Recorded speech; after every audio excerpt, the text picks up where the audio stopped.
You know, sometimes I think about the amount of time I spend reading versus like actually like adulting and living life, and I just think, should I stop reading? No.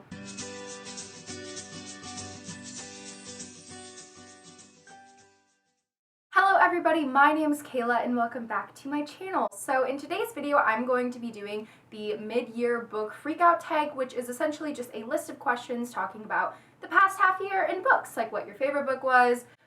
I can't even think of any other questions. You will see. But anyways, surprise, I'm back from my half a year hiatus. I'm so bad at this. You know what, let's get into the video and talk about books that I've read recently, okay?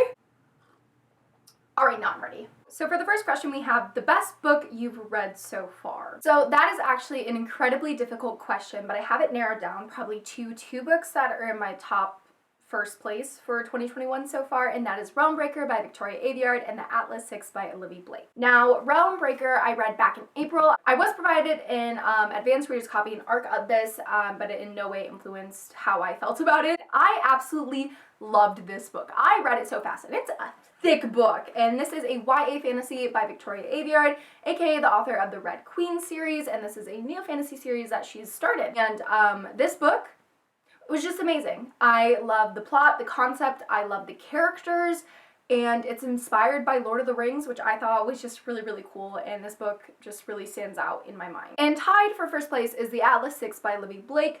I finished this book literally last week, and I can't get enough of it, okay? I'm constantly thinking about it. I can't escape this book. But this book is essentially set in the near future where magic and magical abilities, superpowers, if you will, are real and integrated with science. So there's all these different types of abilities and stuff, and there is a secret society, obviously, that tries to keep order with the magic and not let the world kind of crumble to devastation with everything. And every so often, 6 candidates are chosen to be integrated into the society, into the world. However, these 6 candidates, which are all promising individuals with different abilities, a very wide range, are brought together to this secret society in an archive and are put under a year-long trial in which only 5 out of the 6 will make it out. It's cutthroat, dark academia vibe all the way, and is so good. It's a new adult. Check some trigger warnings before you pick this up. But this book is just so tragically poetic that I can't stop thinking about it. Like, I literally can't stop thinking about it. The worst book that I've read so far is definitely a more new adult smut spice book. Surprise, I do read spice and smut. I just don't really talk about it a lot because a lot of, at least like my presence on here, is mostly reviewing YA books, and on TikTok I'm getting into reviewing more new adult books and stuff like that, but I just don't normally talk about it, but I do read smut and I do read spice. But anyways, so on TikTok I kept seeing this book called Credence by Penelope Douglas talked about, and so I picked it up and very quickly realized that this was just not for me. The plot was interesting, like the synopsis, but the execution just was a little taboo, even for my taste, and I could not finish this book. So this is the worst book that I have read.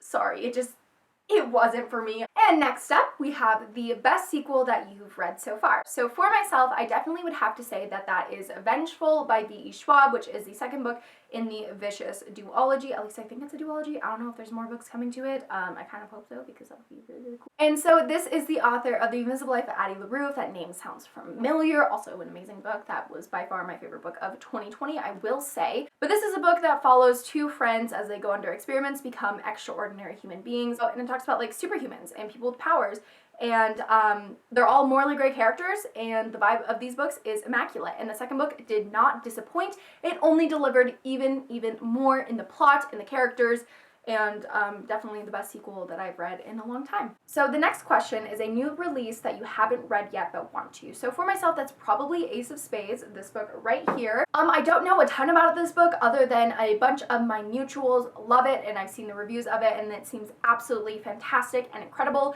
And a dark academia, I mean, I feel like you can kind of pick that up. Set in an elite school, 2 students, and a plot with the aces, because it's called like Ace of Spades. This book looks incredibly amazing, and I am super excited to read it. Coffee break. Okay, most. Okay. Oh, hello, airplane. Alright, so the fourth question, or the next question, is the most anticipated release for the second half of the year. And for myself, I definitely think it's the second book in the Inheritance Game series by Jennifer Lynn Barnes. I completely adored this first book. I read this back in January when I first went to school, and it is so fun. If you like the vibes and the plot of Knives Out, aka this movie, you will love this book, because it follows a girl who somehow gets roped into an inheritance after this rich guy passes away, and has to deal with all of his grandsons and this whole plot trying to get the money from her, and it's Knives Out meets YA book. Yes. Anyway, I don't even know where my dust jacket went because I think it got lost when I was going back and forth between school that first month, but I adored this book. I think I gave it 5 stars, so I cannot wait for the second book. And next we have the biggest disappointment. This one right here. I went into reading A Court of Silver Flames by Sarah J. Maas with very high hopes, because in my mind I felt like this book is a chance for her to correct a lot of wrongs in the past with poor representation and diversity and just a lot of things. And I enjoyed some parts of it. I saw myself in Nesta, some of her inner thoughts, inner habits. However, I found her and Cassian's relationship incredibly unhealthy and very toxic. And I felt like this is just, didn't need to be this long. I don't really know what to say other than I just was very disappointed and let down by this book, and I feel like Sarah J. Maas missed a very big opportunity here. And yeah. And next we have the biggest surprise. So for myself, it is definitely 6 Crimson Cranes. I cannot talk, by Elizabeth Lim. Now, I had read Elizabeth's other books before. However, I was just like, I never really followed her or anything. And then I got sent an arc of this book and I absolutely loved it. I devoured it in like 2 sittings. So this book follows Shiori. She is a princess under an empire, and it follows a curse put upon her and her brothers. 6 Crimson Cranes, that's all I'm gonna say. And there's dragons, there's cuisines, there's a slow burn romance. This book has everything you need and more, as well as things you didn't even think you need and more, and somehow it all comes together in a perfect plot that's perfectly paced, in my opinion. I absolutely enjoyed every single part of this, and the curse is written so creatively. I've read a lot about curses and things and like books. I read a lot of fantasy, but I've never read about a curse like this. Okay, and I don't want to spoil it if you pick it up, which you should, but I was literally terrified to make a sound, terrified to say a word, and if that doesn't tell you how amazingly written this book is, then I don't know what will. So the next question is a favorite new author debut or new to you. So one of my mutuals is Ben Alderson on TikTok, on Book Talk, and I had no idea that he wrote books, and then I figured it out, obviously. And so when he came out with The Lost Mage, which I believe came out in the end of May, I think, beginning of June, I was just incredibly shook. Okay, because not only is he my mutual and an amazing creator and a book influencer, but he also writes the best books ever. Okay, you want fantasy, you want queer romance, you want dragons, you want Aragon, here it is. Here it is. Okay, you want the chosen one trope, do you want multiple love interests? Okay, here it is. Here it is. He literally writes everything. He has a spicy queer romance coming out. He has fantasy series that he's already written that are out, so go check out his stuff.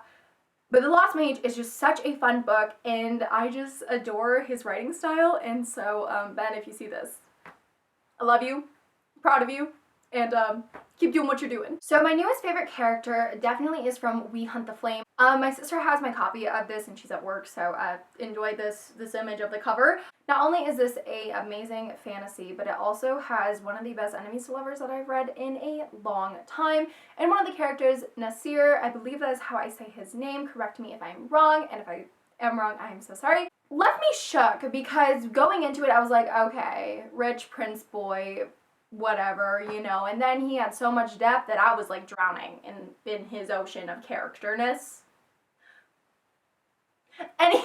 Anyway, I just found myself really, really enjoying this book and all of the characters in this, but him especially really, really stood out to me, and I really connected to him and the pressures that he felt and his internal conflict and struggles, and like his quotes just like blew me out of the water. So definitely my favorite new character as of now. I don't know why. I don't even know. Editing Kayla, is the cover even still up here? Okay, moving on. Oh my god, I have not filmed a YouTube video in so long. So I don't know if this is a surprise to anybody, but the book that made me cry the most in 2021 is probably The Atlas 6 by Olivia Blake. Yes, I just read this last week. Yes, it made me so emotional and emo that I can't even comprehend it. I have not worked through everything that this book, I totally almost didn't just follow. You know what? It's fine.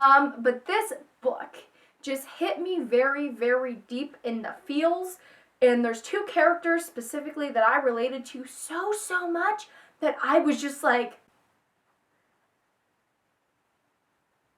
what? This book, it broke me. It made me cry. So do with that information what you will. And next we have a book that made you happy, and honestly, I don't think there is a book that made me happy. Six Crimson Cranes, I found myself smiling and really enjoying parts of it, but I don't think there's a book, okay, here's the thing.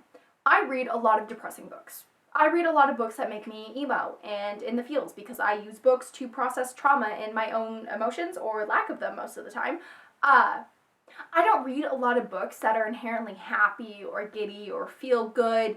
I like books that emotionally destroy me. Moving on. Okay, so the next one is the most beautiful book you've received this year. Oh, hold on. So to answer this question, it is definitely The Nature of Witches by Rachel Griffin. This is a new release that came out, I believe, in June or July. And this book, cover, already gorgeous, right? It's a witchy, whimsical, YA, urban fantasy, maybe? Partially dystopian, I'd say. Takes place kind of in the future. But look at this. Look at this. Okay, hold on. I'm gonna set the dust jacket. Just look at this. Okay. Look at it. Just. Do I need to explain? Do I need to say more? And the last question is, what books do you need to read by the end of the year? A lot of them. What comes to mind is A Lesson in Vengeance by Victoria Lee. This book I have heard talked about, buzzed about on a book talk for so long, and I was very gracious to be sent a copy of this. It comes out August 3rd, I believe, by Underline. And I am so excited to read this book. There's female love and friendship, dark academia, set in a spooky boarding school, witchcraft. Like, how much cooler can this book get? You tell me, because I don't think it can get much cooler. But anyway, also, look at this cover. Just look at this cover. Look at this cover. Also, I got new bookshelves. I realized that the last time I made a video, I had different bookshelves.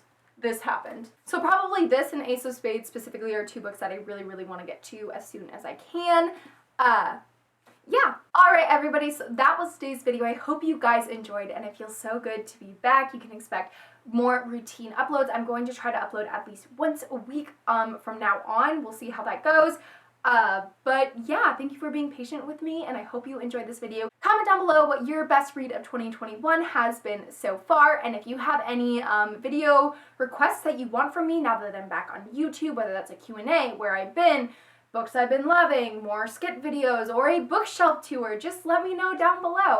I will also link my beacons, which is where you can find all of my social media, everywhere I'm doing, and if you are not following me on TikTok or Instagram, those are the platforms that I am checking the most and the most active on, so go do that if you want to. Zero pressure.